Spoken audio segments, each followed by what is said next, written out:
Welcome to the Board of Educational Research and Development, SWAT.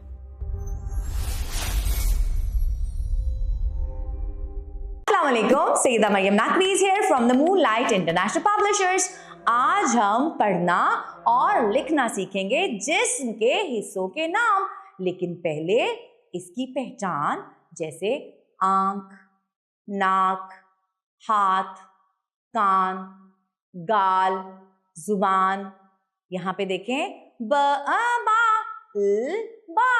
हम इनके जोड़ भी करेंगे और तोड़ भी करेंगे ताकि बच्चों को अच्छी तरह से लिखना भी और पढ़ना भी आ जाए। बाल,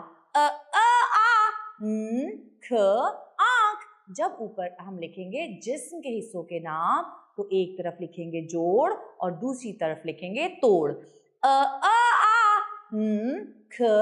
आंख, नाक,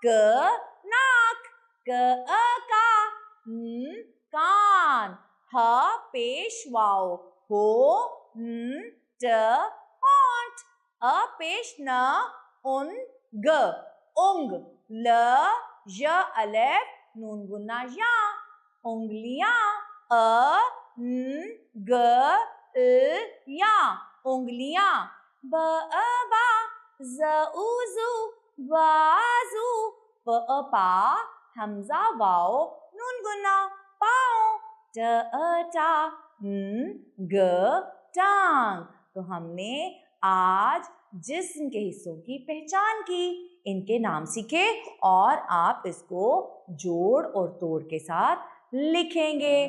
शुक्रिया, अल्लाह हाफ़िज़।